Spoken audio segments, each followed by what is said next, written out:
آج ہمارا ٹاپک تحریک مجاہدین سے متعلق ہے۔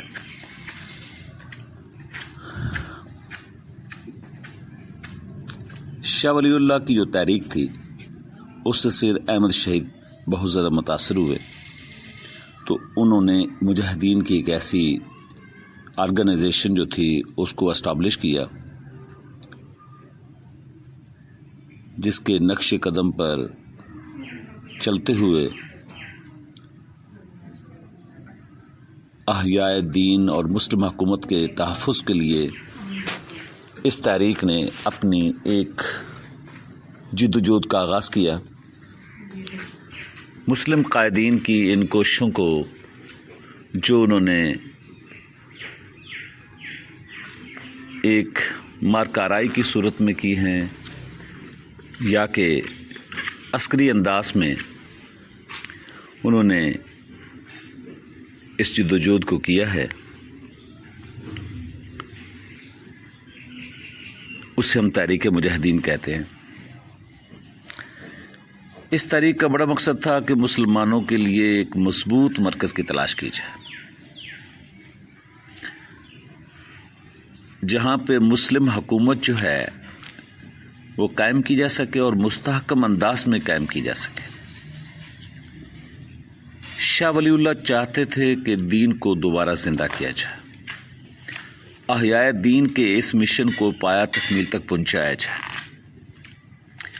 جو اس کا مینیفیسٹو تھا یا چارٹر تھا اس تحریک کا، اس میں سب سے پہلے تو شریعت کی حکومت قائم کرنا تھا، یعنی ایک تھیوکریٹک سسٹم آف گورنمنٹ کو مینٹین کرنا تھا یا اسٹیبلش کرنا تھا، جسے ہم حکومت الہیہ کہہ سکتے ہیں۔ اور اس کے علاوہ آگے اس سٹیٹ کی حدوں کو بڑھانا تھا جسے ہم کہہ سکتے ہیں، اور سوشل ریفارمیشن بھی تھی جس میں جہاد کی دعوت کے ساتھ ساتھ غلط رسومات جو تھیں، جو ہندوانہ رسومات مسلم معاشرے میں رچ بس گئی تھیں، ان کی مذمت بھی کرنا تھی اور ان کو ختم بھی کرنا تھا۔ اور جہاں تک مسلمانوں کے اندر ایک نیو ریلیجیس فلسفی جو کہ توحید کے برعکس پیدا ہو چکی تھی، جس میں مسلمانوں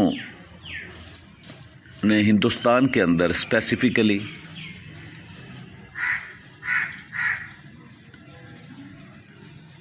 ایسی بات گاہیں بنا لی تھیں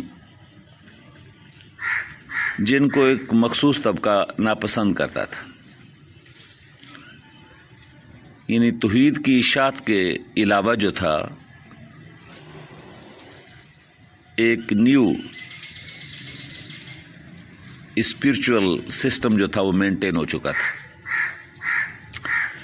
تو لہذا یہ بات تھی کہ جیسے ہندوؤں کے اندر جو ان کی فلسفی ہے گاڈ گاڈیسز کی، اگر ہم اسے دیکھتے ہیں تو وہ ایک نہیں کئی دیوی دیوتاؤں پر یقین رکھتے ہیں، اور دوسری جانب چونکہ مسلمان توحید باری تعالیٰ پر یقین رکھتے ہیں اور ان کے لیے یہی سب سے بڑا میسج ہے، اور ان کی پہچان بھی اسی سے ہے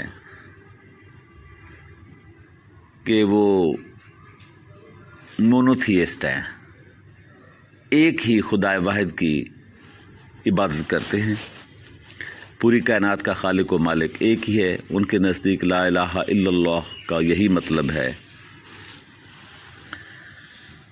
جبکہ دوسری جانب مختلف بتوں کی جو پوجا کی جاتی، تو یہاں پر بھی کچھ اسپرچول ایسے آئیڈلز بن گئے تھے جو کہ بظاہر تو نظر نہیں آتے، لیکن اگر ہم اسے دیکھتے ہیں ایک مخصوص فرقے کے تناظر میں، تو اس میں مسلمانوں کے اندر بھی وہ رسم و رواجات و روایات آہستہ آہستہ پنپ رہی تھی جو ہندو فلسفی سے ریفلیکٹ کر رہی تھی۔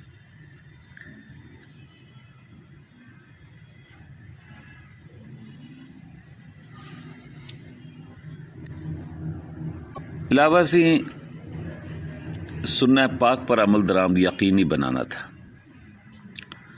قرآنک ورسز اور حدیث پاک کے مطابق جو تھی ایک زندگی کا لائحہ عمل شروع کروانے کے لیے ایک ایسی نیت کے ساتھ اور ایسے مشن کے ساتھ تحریک مجاہدین کا آغاز ہوا تاکہ خالص اللہ ہی کے لیے ایک اور اس کی مخلوق جو ہے، جو مسلمان اور دیگر لوگ ہیں، ان کو اس کے دائرہ کار میں لایا جائے۔ اب حکومت الہی کو جب ہم دیکھتے ہیں تو بڑا مقصد اس میں کہ سورینٹی اللہ تعالیٰ کی ہے، اور اس میں تمام جو قرآن کے ورسز ہیں اور جو قرآن کا قانون ہے وہی لاگو کیا جائے گا۔ اگرچہ اس دور میں بر صغیر میں مسلمانوں کی حکومت کہیں کہیں نظر آتی تھی، مگر اسے اسلامی حکومت نہیں کہا جا سکتا۔ پنجاب اور سرحد میں سکھوں کی حکومت کا قیام عمل میں آ چکا تھا، اور معاشرے کی برائیاں اس کمزور مسلم حکومت کا نتیجہ تھی۔ اس لیے ایک مضبوط اسلامی حکومت کی ضرورت تھی جو معاشرے کی برائیوں کا سدباب اور پنجاب اور سرحد سے سکھوں کی حکومت کا کلا کما کر سکے۔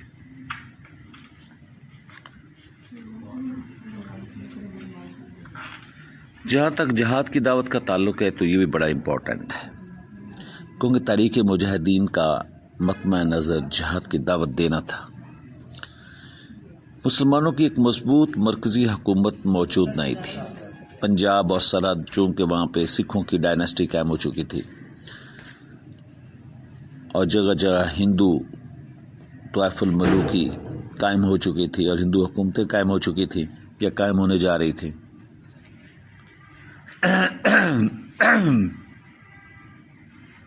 عبدالعزیز نے ان حکومتوں کے خلاف مسلمانوں کو جہاد کرنے کی تلقین کی ہے، اور ایک فتویٰ جاری کیا جس میں آپ نے ہندوستان کو دارالحرب قرار دیا، جس کا مطلب یہ ہے کہ یہ وہ علاقہ ہے جہاں پہ جہاد فرض ہو چکا ہے۔ اور شاہ صاحب کے اس فتویٰ نے مسلمانوں میں ایک نیا انتھوزیزم، ایک نیا جذبہ اور ایک نیا جوش پیدا کر دیا تھا۔ جہاں تک رسومات کا تعلق ہے تو رسومات اپنی جگہ پہ ہندوانہ جو ایک مخصوص رنگ ہے اس میں ڈھل چکے تھے۔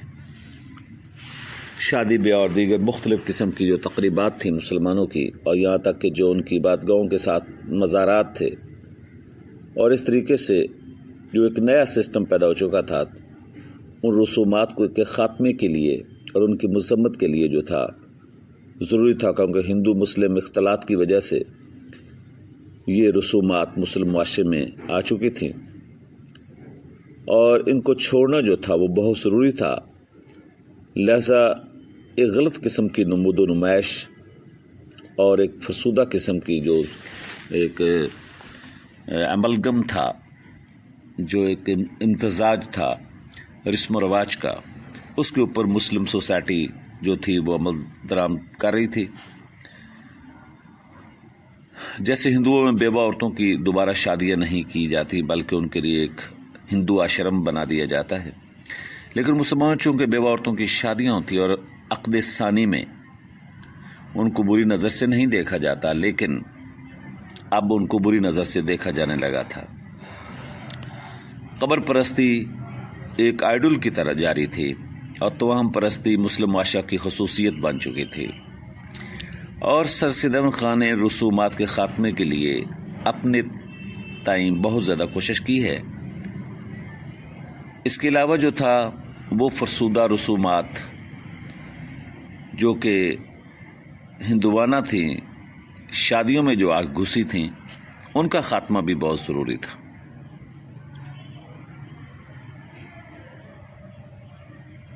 تو سر سید احمد خان نے باقاعدہ جو تھا ایک بیوہ سے شادی کر کے سنت کو زندہ کیا ہے، اور انہوں نے بیوہ عورتوں کو آنر اور رسپیکٹ دی ہے۔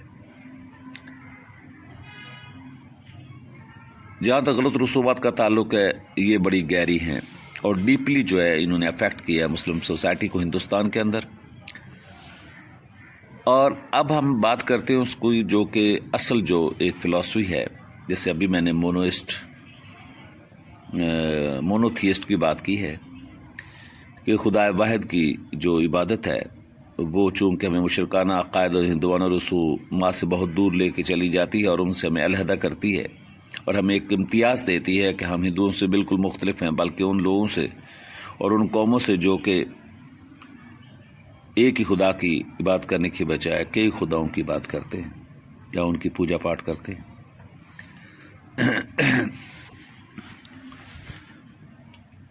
یہاں پہ سید احمد شہید نے رسومات کے خاتمے کی ہر ممکن کوشش کی ہے، اور یہاں پہ اللہ تعالیٰ کی صفات کو کسی ولی یا پیر میں تلاش کرنے سے اور قبر پرستی سے منع کیا ہے۔ اگر ہم دیکھتے ہیں ان کی تقاریر کو تو شاہ اسماعیل نے تقویت الایمان کے نام سے اردو زبان میں باقاعدہ اپنی ایک تحریر لکھی ہے۔ اس کے علاوہ سنت پر عمل جو تھا وہ بہت ضروری تھا۔ سید احمد شہید آخرت کی فلاح کے لیے اس فیصلے پر انہوں نے عمل کرنا شروع کیا اور عمل کروانے کے لیے جدوجہد کی۔ آپ نے نبی پاک صلی اللہ علیہ وآلہ وسلم کی زندگی کی حیات طیبہ کو مشعل راہ بنانے کی تلقین کی ہے۔ آپ کی پوری زندگی سنت نبوی صلی اللہ علیہ وآلہ وسلم کا عملی نمونہ تھی، اور آپ کے ساتھیوں کی زندگیوں میں بھی سنت نبوی صلی اللہ علیہ وآلہ وسلم کی جھلک نظر آتی تھی۔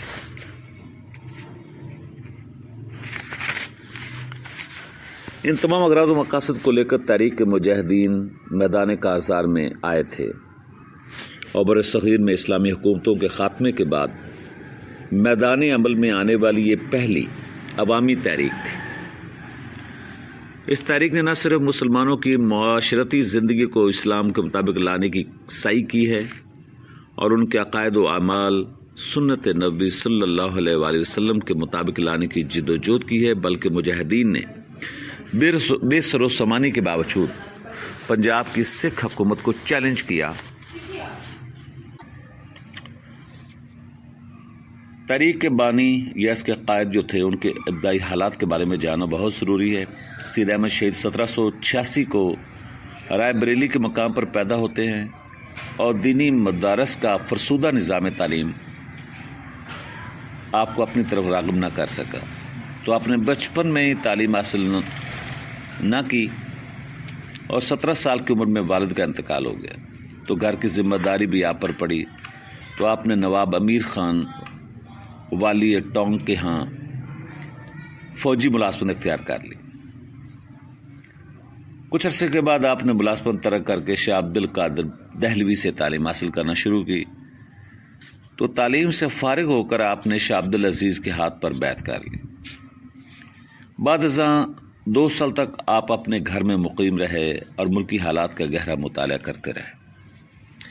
جہاں تک ملکی حالات کا اس وقت تعلق تھا، یہ ملکی جو صورتحال تھی، مغلوں کی حکومت شمالی ہندوستان میں اس وقت برائے نام رہ گئی تھی، اور انگریز کے ہاتھ میں وہ کٹھ پتلی بنے ہوئے تھے۔ پنجاب اور سرحد مہاراجا رنجیت سنگھ کے زیر اقتدار میں تھا۔ انگریز جو تھے وہ غیر ملکی ہونے کی وجہ سے برصغیر کے باشندوں کے مذہب میں کم مداخلت کرتے تھے۔ اس کے برعکس سکھ مسلمانوں کے جان و مال و مذہب کے دشمن تھے۔ رنجیت سنگھ کے افسر مسلمان عورتوں کی آبرو ریزی کرتے تھے، اور مسلمانوں کے خون کی کوئی اہمیت نہ تھی۔ گائے ذبح کرنے پر پابندی عائد تھی، اور بہت سی مساجد کو استبل بنا لیا گیا تھا۔ شاہی مسجد لاہور کو بارود خانہ بنا لیا گیا تھا۔ ان حالات میں سید احمد بریلوی نے پنجاب کے مسلمانوں کو سکھوں کے مظالم سے نجات دلانے کے لیے پہلے انہی کے خلاف جہاد کا فیصلہ کیا، اور 1820 میں آپ نے مریدوں کی ایک بڑی تعداد کے ساتھ باقاعدہ حج کیا۔ 3 سال وہ حجاز مقدس میں رہنے کے بعد، جو موجودہ سعودی عرب ہے، وہ واپس آئے اور آ کے جہاد کے تیاروں میں لگ گئے۔ اب سکھوں کے خلاف جو جہاد تھا اس کے لیے پلاننگ یا اسٹریٹجی کس طرح بنائی گئی اور جگہ کا انتخاب بھی کیا گیا، کیونکہ سکھوں کے خلاف جہاد جو تھا وہ 2 صورتوں میں ممکن تھا۔ پہلی صورت میں دریائے ستلج کو عبور کر کے مشرق کی طرف سے سکھ علاقے پر حملہ کرنا تھا، کیونکہ سکھ اور انگریز ایک دوسرے کے دوست تھے۔ اس لیے اس طرح مجاہدین کو دو دشمنوں کے درمیان گھر جانے کا اندیشہ تھا، اور دوسری صورت یہ تھی کہ سندھ سے گزر کر افغانستان کے راستے پشاور پہنچ کر سکھوں کے خلاف اقدام کیا جائے۔ اس صورت میں ہندوستان سے رضاکاروں کا پہنچنا بہت مشکل تھا، لیکن پشت پر مسلمان حکومتیں موجود تھیں اور اس سارے علاقے کی آبادی مسلمان تھی، اس لیے انہیں جہاد پر آمادہ کرنا آسان تھا۔ سرحد کا یہ علاقہ ویسے بھی گوریلا جنگ کے لیے بہت موزوں تھا، اور سید احمد شہید نے پنجاب پر حملے کے لیے پشاور کا انتخاب کیا، اور 1825 کو چند ہزار مجاہدین کو ساتھ لے کر وہ بہاولپور اور قندھار سے ہوتے ہوئے کابل پہنچے، اور پھر وہاں سے پشاور کی طرف روانہ ہوئے، اور پشاور پہنچ کر سید احمد نے رنجیت سنگھ کو اسلام قبول کرنے، جزیہ دینے یا جنگ نہ کرنے کے لیے یا جنگ کرنے کے لیے لکھا۔ رنجیت سنگھ نے تیسری شرط قبول کر لی۔ اب اس کے بعد پہلا جو مارکا ہوتا ہے وہ مارکا اکوڑا ہے۔ اکوڑا ایک مقام ہے شمالی علاقہ جات میں۔ تو رنجیت سنگھ نے مجاہدین کے مقابلے کے لیے بدھ سنگھ کو لشکر دے کر بھیجا، اور مجاہدین اور سکھ فوج کے درمیان یہ پہلا مارکا جو تھا 21 دسمبر 1826 کو ہوا، جو کہ مقام تھا وہ اکوڑا کا تھا۔ اس میں سکھوں کو شکست ہوئی، لیکن ان کی قوت کا خاتمہ نہ ہو سکا۔ اس کے بعد مجاہدین نے ہزروں میں مقیم سکھ فوج پر رات کے وقت حملہ کیا، یا اچانک حملہ کیا، جس سے انہیں کافی زیادہ مال غنیمت ملا۔ اب بات جو ہے، جو علاقہ مسلمانوں کی دسترس میں آ چکا تھا، وہاں خلافت کا انتخاب کرنا بھی تھا کہ ایک اسلامک وائسجرنسی قائم کی جائے، یہ اسلامک کیلیفیٹ کا، اسلامک اسٹیٹ کا آغاز کیا جائے۔ تو 11 جنوری 1827 کو علاقے کے علماء، افغان سرداروں اور مجاہدین نے سید احمد کے ہاتھ پر بیعت کر کے انہیں اپنا امیر المومنین تسلیم کر لیا۔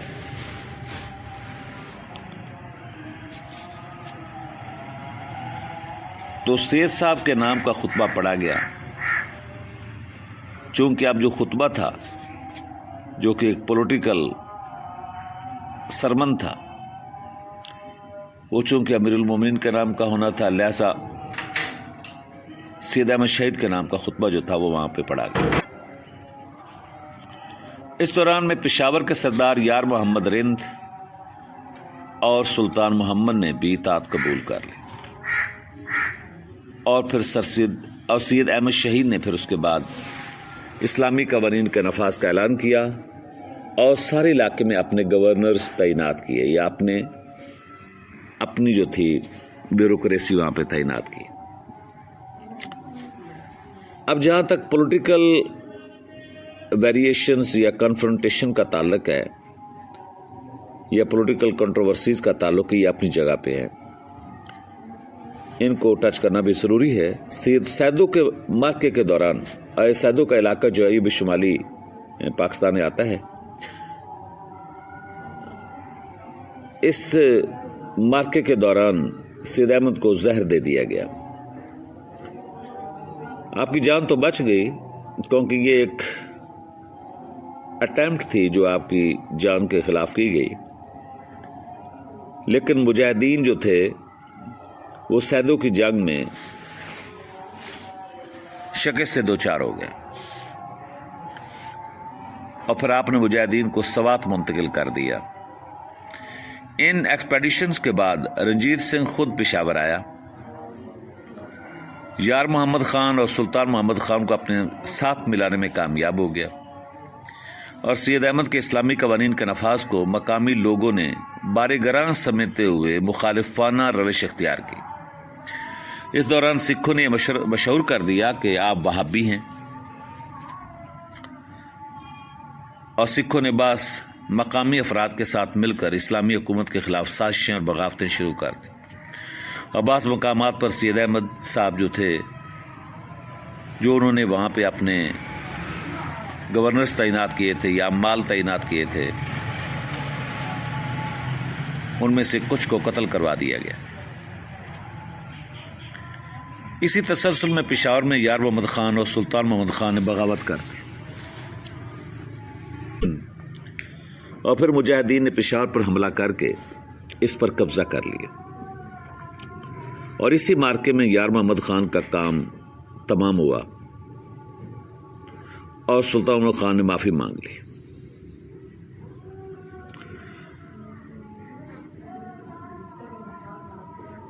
سید احمد صاحب نے دوبارہ سلطان محمد خان کو پشاور کا حاکم مقرر کر دیا، مگر سلطان محمد اور سرداران سما نے دھوکہ دیا اور ایک دن موقع پا کر آپ کے مقرر کردہ عمال کو قتل کر دیا۔ اب جہاں تک مارکہ بالا کوٹ کا ڈسکرپشن ہے، اس سے ہم ابھی دیکھتے ہیں تو افغان سرداروں کے طرز عمل سے دل برداشتہ ہو کر سید احمد شاہی نے اس علاقے سے ہجرت کر کے وادی کاغان کے راستے وادی کشمیر پہنچنے کا عزم کیا۔ بالا کوٹ جو کہ کشمیر میں ہے کے مقام پر کسی اہم ہمراہی کے ساتھ جب آپ جا رہے تھے تو آپ کے ایک کمپینین نے غداری کی اور سکھوں کو آپ کی موومنٹ کے بارے میں بتا دیا، اور سکھ فوج نے آپ کو سیج کر لیا، آپ کو محاصرے میں لے لیا۔ چنانچہ 6 مئی 1831 کو شیر سنگھ کے سکھ لشکر نے مجاہدین کو بالا کوٹ میں کارڈن کر لیا اور ان کو گھیر لیا، اور اس طریقے سے سید احمد، شاہ اسماعیل اور شاہ عبد الحی جو تھے وہ تینوں جام شہادت نوش کر گئے۔ سید احمد اور ان کے جلیل القدر ساتھیوں کی شہادت سے تحریک جہاد کو ناقابل تلافی نقصان پہنچا۔ سید صاحب کی شہادت کے بعد تحریک مجاہدین 2 حصوں میں بٹ چکی تھی۔ ایک گروہ نے اصلاحی اور تبلیغی رنگ اختیار کر لیا، یعنی وہ ریفارمز کی طرف لگ گئے یا پریچنگ کی طرف لگ گئے، اور دوسرا جو گروہ تھا اس نے ستھانہ کو مرکز بنا کر انگریزوں کے خلاف اپنی سرگرمیاں جاری رکھی۔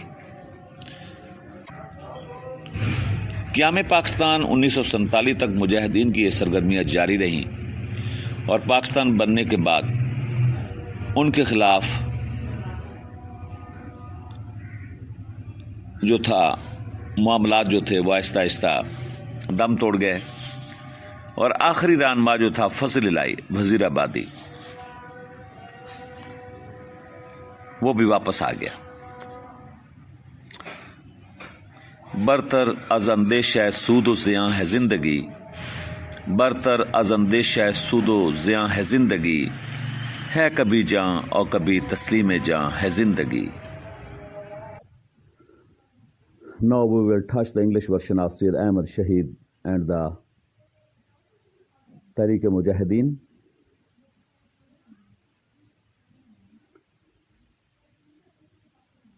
Which was started in 1786 to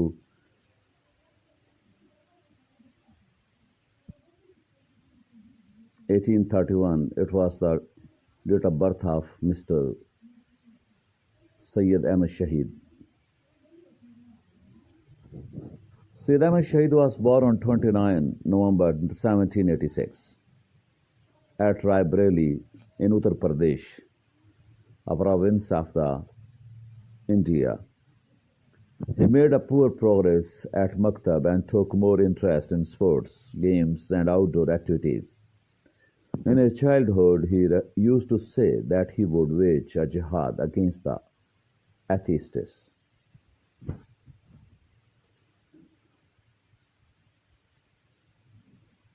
The early education.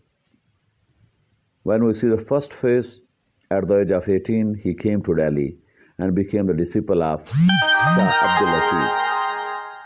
After nearly 2 years of study under Shah Abdulaziz, he left Delhi for his home. During his stay at Delhi, he had acquired the essential knowledge of the Quran and the Hadith and picked up Persian.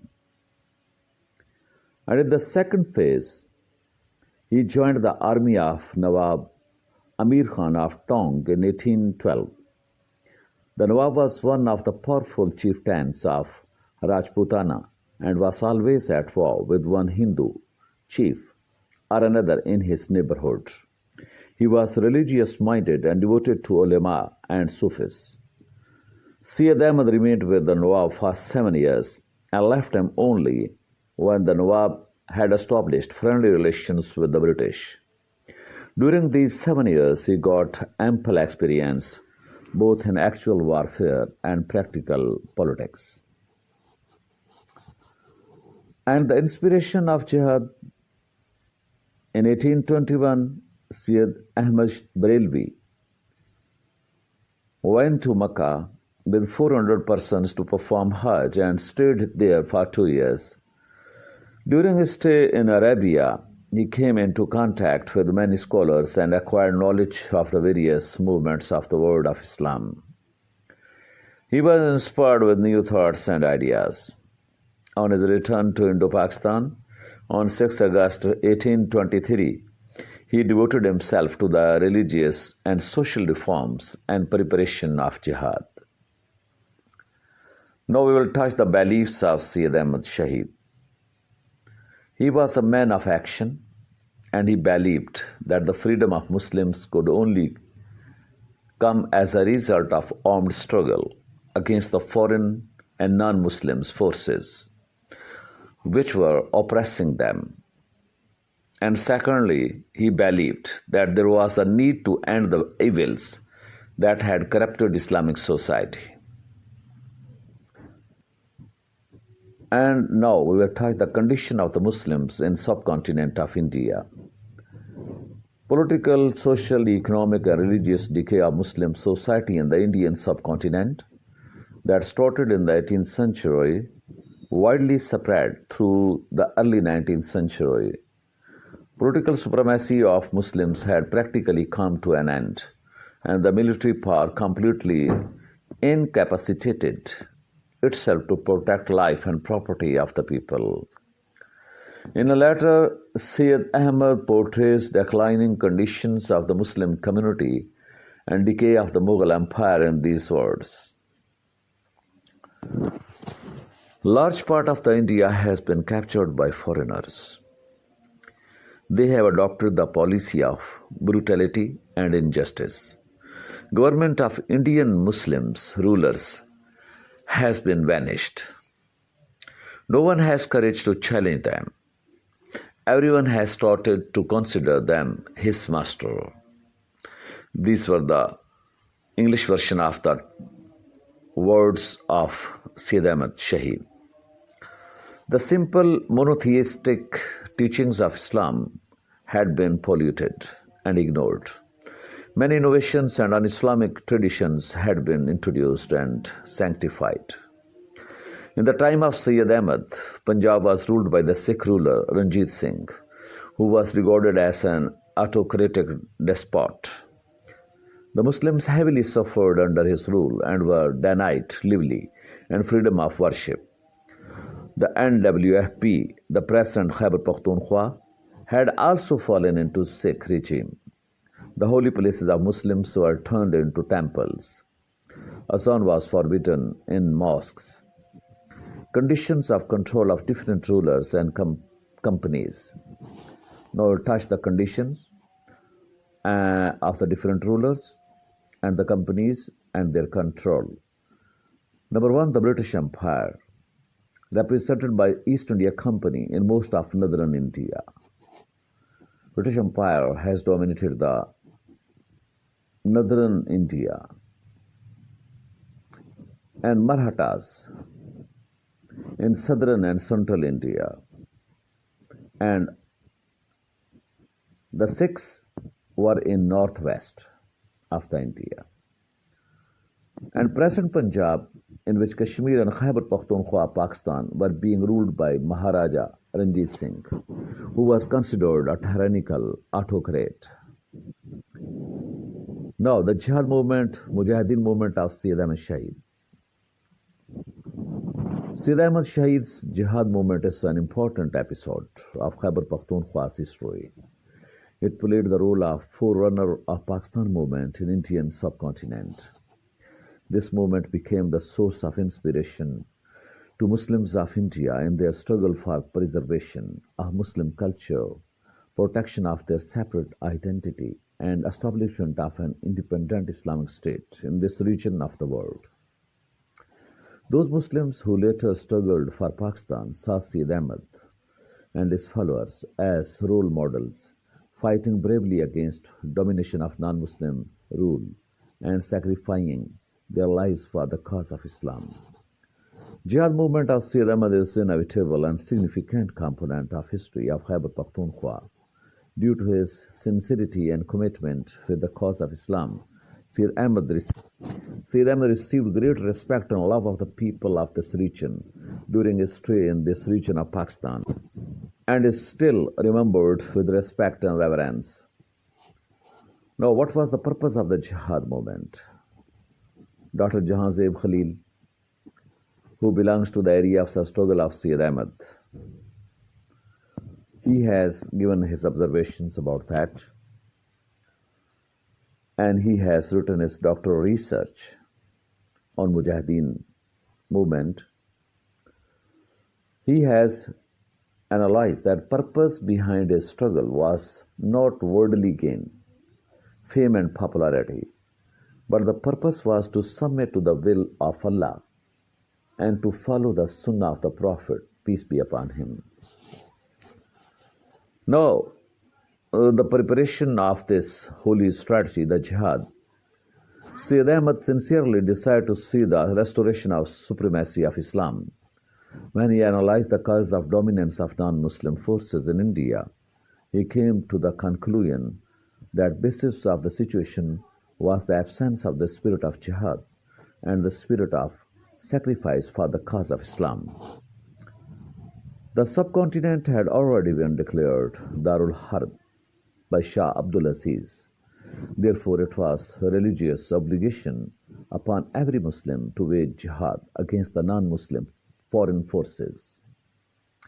He was extremely dismayed to see the decline of the Muslims, but he realized that neither Mughal Emperor of Delhi nor Muslim rulers of Indian states were capable and enthusiastic of waging jihad for establishment of an Islamic state. They were not prepared to sacrifice their luxurious lives and material benefits for it. He was convinced that he would have to take practical steps and play a leading role in this respect. For this purpose, he started a movement of mass contact to create spirit of jihad among Muslims. He toured a long way in the subcontinent, villages and towns, meeting all sections of people to urge them for jihad. A letter of Sayyid Ahmad written to Sadozai, ruler of Afghanistan, Shah Mahmud, reflects Sayyid's sentiments. He wrote, "To uphold jihad and to crush a rebellion at any time and at any place has been the cardinal commandment of God, particularly at such a time when the criminal acts of non-believers have gone to such an extent that all the religious practices of Islam are being destroyed.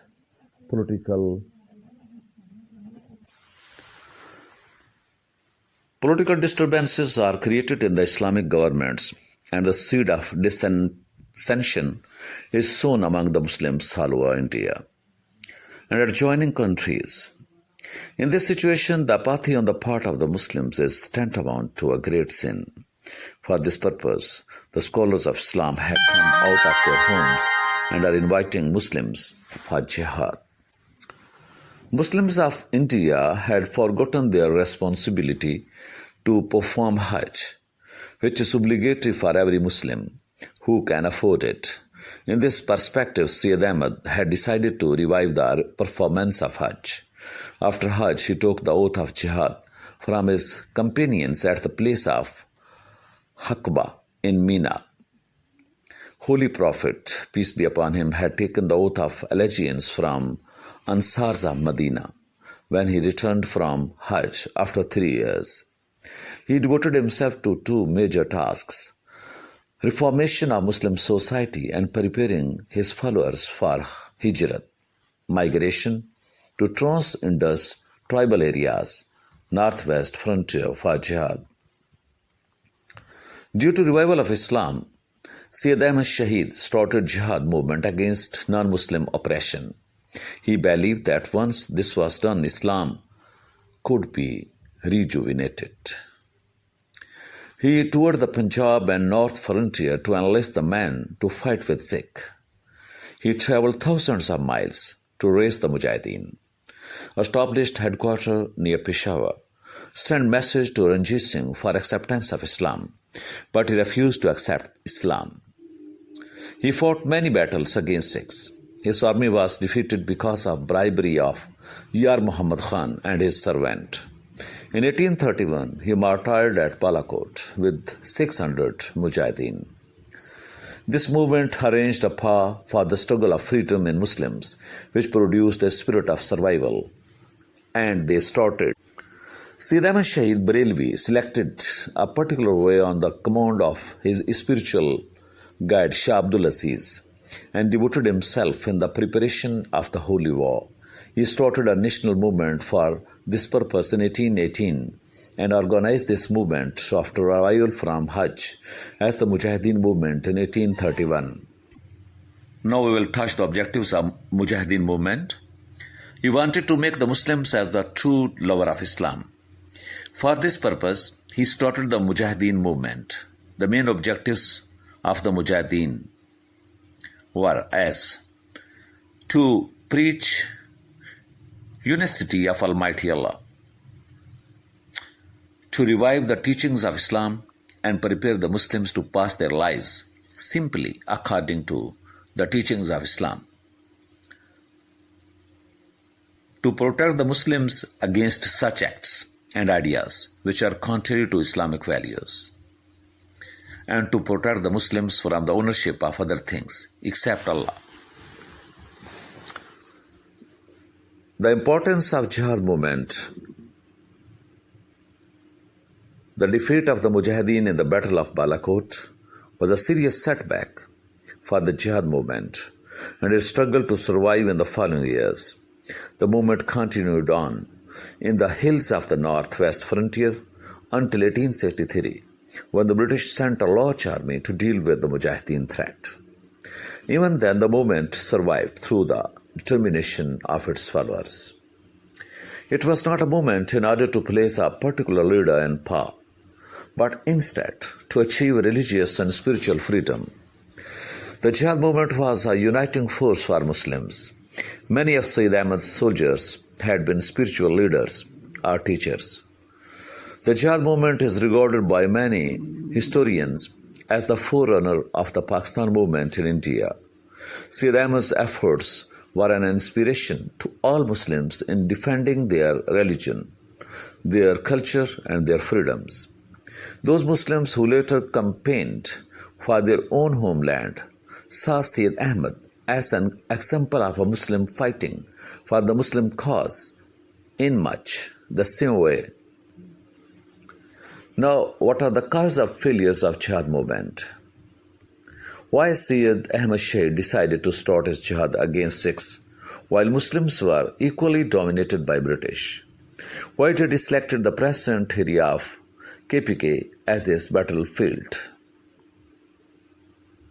Syed Ahmad had chosen the area of present Khyber Pakhtunkhwa as his center for waging jihad because of the warrior nature of the Pakhtuns or Pashtuns and their bravery, love, and devotion for Islam, qualities unparalleled anywhere in the subcontinent. And secondly, although whole Muslim population was under the domination of non-Muslims, British in the east and Sikhs in the west, but condition of Muslims under the rule of Sikhs was was worst. Syed Ahmad used to say that when a Muslim state has been occupied by non-Muslims, then jihad becomes obligatory, both for the Islamic Ummah, Muslims. And thirdly, Syed Ahmad was disciple of Shah Abdul Aziz, who had declared the subcontinent to be Darul Harb, because the region was dominated by Abdul Aziz, who stated the writ and decree of Imamul Muslimin is not established. On the contrary, the injunctions of powerful Christians are followed without any impediments. And fourthly, Sayyid's jihad movement was based upon the ideas of Shah Abdul Aziz. These facts prove that Sayyid's ultimate aim was independence of whole India, not only the area under Sikhs. Sayyid's decision to quit the army of Tonk after the reconciliation between Nawab of Tonk and British also confirms his mindset regarding the domination of British. Syed Ahmad was a great statesman, and he was guided by reason and circumstances. He realized that it was not feasible to fight against the British forces that were better equipped and organized and were in firm control of most of northern India. On the other hand, though Ranjit Singh had built up an effective and large army, yet his government was not as securely established as was British rule in Indian territories.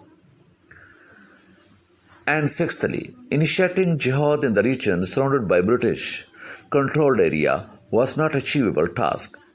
In this perspective, Syed Ahmad decided to start his jihad against Sikhs due to its strategic location, geography and demography. Pakhtun area present Khyber Pakhtunkhwa could serve as most suitable base for military operation against the Sikhs. After beating Sikhs in Punjab and Kashmir, he could be in position to challenge the British. And seventh, he selected the area of the present Khyber Pakhtunkhwa as his battlefield. Syed Ahmad was sure that as the Muslim government of Afghanistan was at his back and the people of whole area were enthusiastic Muslims, having reputation of being good warriors, his call for jihad would attract a large number of Muslims. Most people of the area were Afghans by race, and so the Mujahedeen would find sanctuaries against the Sikhs and later the British in the tribal territories and Kabul. And 8. Another cause of his selection of NWFP was large-scale resentment, frustration, and unrest among Pakhtuns against brutalities of Sikh rulers. During his stay at Rampur, Syed came into contact with certain Afghans coming from Kabul. They narrated Sikh atrocities towards Muslims of northwestern India. On this occasion, he decided to wage jihad to liberate Muslims from the clutches of brutal rule of Sikhs. Now the reformation for the Muslim society. The spirit of Islamic State. Syed Ahmad aimed to revive such a state in which un-Islamic practices and ceremonies were condemned. And second, the stress on jihad. He laid a great stress on jihad so that the Islamic values and traditions could be revived. And the Mujahedeen Movement. This movement produced a renaissance and spiritual survival among the Muslims and the Sharia state. The purpose of Mujahedeen movement was to make Islamic government should be based on Sharia that bound the Muslims into a single community and the sectarian conflict. He made efforts to resolve the conflicts between Shia and Sunni and taught the message for brotherhood and equality. Now the political reforms. Ijtihad. It was necessary to deal with new and unforeseen events. Syed Ahmad was exposed due to his interpretations of the nature of society and relation between religion and state. And the Sikh rulers were crushing the Muslims in most parts of India subcontinent with return to the political philosophy of Muslims. And third, the Renaissance of Islam. Syed Ahmad Shahid tried to bring the spirit of Renaissance among the Muslims of the subcontinent and enforce the Islamic laws in those areas which were controlled by Syed Ahmad Shahid for the uplift of political, social and religious conditions of Muslims. and now the social reforms, the collection of ushers. He brought many changes in the economic system of his time, with the attempt to collect the Islamic ushur of 10% of crop yields. And importance of an imam. He learned doctors of law, nobles and generally Muslims that the successful establishment of jihad and the dispelling of disbelief and disorder could not be achieved without the election of an imam. Now, date-wise jihad movement from start to end. Present Punjab, Kashmir and KPK Pakistan were being ruled by Maharaja Ranjit Singh, who was considered a tyrannical autocrat. Sikh militia took the control of Lahore on 7 July 1799 and consequently Ranjit Singh was crowned on 12 April 1801. Sayyid Amr was born on November 29, 1786 AD at Rai Bareilly. In 1821 AD he left for Hajj along with his 753 companions. And after Hajj he took the oath of jihad from his companions at the place of Haqba in Mina, where Holy Prophet, peace be upon him, had taken the oath of allegiance from Ansars of Medina. When he returned from Hajj after 3 years, he devoted himself to two major tasks. Number one, the reformation of Muslim society. Number two, preparing his followers for hijrat to trans-Indus tribal areas. The present Khyber Pakhtunkhwa for jihad. He selected the present KPK of Pakistan as battlefield due to different circumstances. The circumstances were as follows: qualities and bravery of Pashtuns and their devotion for Islam. Whole Muslim population was under the domination of non-Muslims, British in the east and Sikhs in the west. And Sayyid Ahmad also inspired by the teachings of Shah Abdul Aziz. It was not feasible to fight against the British forces that were better equipped and organized. So Ranjit Singh had built up an effective army. He started his journey along with his 500 to 600 companions on 7th January 1826. It was not possible to reach the Pashtun areas directly through Sikh territories. Therefore, he had to choose circuitous areas directly through Sikh territories. Therefore, he had to choose this area. He arrived Pirkot on 24 June 1826, where he was warmly welcomed by Pir Sibghatullah Shah Rashdi. He arrived Peshawar in the end of November 1826. He stayed short at Chamkani and Charsada, and large number of Muslims vowed to support him against Sikhs. After a short stay at Chamkani and Charsada, he, along with his followers, left for Naushira Kalan. Before starting an armed struggle against Sikh, Sayyid Ahmad sent a message to Ranjit Singh to accept Islam. After receiving no positive response from Sikh ruler, he decided to attack Sikh forces at night. He detailed the squad of 900 Mujahedeen under the command of Allah Bakhsh Khan. Muslim forces won the battle. In this battle, 82 Mujahedeen martyred and 30 to 40 were wounded, while 706 soldiers were killed and 1,000 horses, huge amount of war material, had seized to the Mujahedeen. Due to achievements of Mujahedeen, various Sardars, Khans and majority of Muslim population of the different areas are announcing their support for Sayyid Ahmad Shaheed. Consecutive achievements of Sayyid Ahmad forces have made a deep impression on the minds of tribesmen and reinforced people's confidence in his leadership. Consequently, he was elected as Imam al-Mujahedeen in a large gatherings on 11 January 1827. Within the next 2 months, 80,000 people joined his squads. And now the Battle of Shadu. In the first week of March 1827, he proceeded from Hund to fight against Sikh forces stationed at Shadu under the leadership of Budh Singh. Barakzai Sardar Siyar Muhammad Khan, the ruler of Peshawar, Sultan Muhammad Khan, ruler of Kohat, and their third brother, Pir Muhammad Khan, also joined the squad with their 20,000 men. On the eve of the battle, Yar Muhammad Khan made Sayyid Ahmad sick by poisoning him in the evening meal. Despite severe illness and critical conditions, Sayyid Ahmad led his squad in the battlefield. Mujahedeen's initial attack was very successful and they killed large number of Sikh soldiers.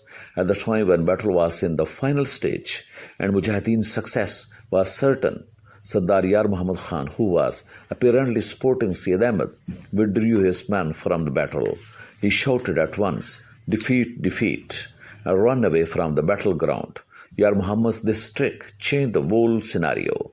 Soldiers lost their morale and started to retreat. In this situation of disarray, only a few people who were sincere to their cause stayed to fight. One such person was Godri Shahzada. Syed Ahmed Shahid was seriously ill due to poisoning and required rest. He left for Swat and Banner. During his stay in the area, he visited and preached to the people in the surrounding areas of Banner and Swat to persuade them to join his mission. During this visit, according to Syed's own estimate, about 4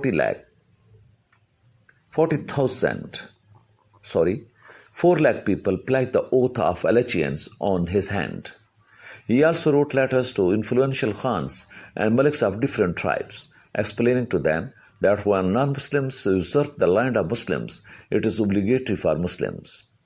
After staying at different places in Swat and Banner, Syed Ahmed finally selected Paintar at his permanent base and headquarters. It is a central place in Khadu Khel territory and is situated in the northwestern corner of Mardan district. It is naturally secure and defensible place, being surrounded by mountains. Panjitar means a place covered from 5 sides, as this place is surrounded by 5 mountains. On February 1829, at a special meeting at Paintar, tribal chiefs and ulama agreed on establishment of Islamic government under the leadership of Syed Ahmed. On 20 January 1829, Syed Ahmed began appointing judges in different parts of the frontier. Maulvi Syed Muhammad Habban was selected as the chief judge, the Qazi-ul-Qazat. Syed Ahmed and his forces occupied Peshawar in 1830, but against the advice of many sincere fellows, he decided to forgive Sultan Muhammad Khan. In November 1831, he withdrew from Peshawar in favor of Sultan Muhammad Khan on the condition that he will remain obedient and implement Islamic law in the area. Syed Masar Ali was appointed as Qazi of Peshawar. Syed Ahmed decided to forgive Sultan Muhammad Khan and appoint him as Sardar of Peshawar. Again was proved wrong, as Sultan Muhammad Khan later took revenge of his brother's death and killed Maulvi Syed Masar Ali. The Balakot fight and martyrdom of Syed Ahmed. Being greatly disappointed with the treachery and betrayal of the Khans of Peshawar, Syed Ahmed and his followers decided to leave the area and concentrate their efforts against the Sikhs in Hazara and Kashmir. So after relinquishing the Paintar base, Syed Ahmed migrated to Hazara, stationed at Balakot, a small town in Kaghan Valley of Hazara, considering it safe for Mujahedeen. The Mujahedeen were attacked by the Sikh army under the command of General Sher Singh. Here too the local Muslims spied for the Sikhs and led them. A fierce battle was fought between the Sikhs and the Muslims. The Mujahedeen fought bravely but could not stand the much stronger and superior forces. The Mujahedeen were defeated in the battle in which Syed Ahmed Shahid, Shah Ismail Shahid and many other followers of Syed Sahib embraced martyrdom while fighting for the cause of Islam. With the death of Syed Ahmed, the Jihad movement could not be carried out with the old enthusiasm. Some of his disciples struggled to continue the movement and were successful to a certain extent, but the movement extremely lacked in organized leadership after Syed's death and therefore could not be conducted for a long time. If we say what is the conclusion of this struggle or this movement, we may conclude that no doubt Jihad movement remains unsuccessful, but it affected the Muslims' mentality on a large scale. Mujahedeen fought for the cause of Islam, even without proper training and sufficient equipment. Their sacrifices are not only inspired the Muslims to think about the renaissance of Islam, but also made them aware of the prevailing political situations in the subcontinent. In short, we can say that Tariq-e-Mujahedeen paved the way for the Muslim struggle for freedom.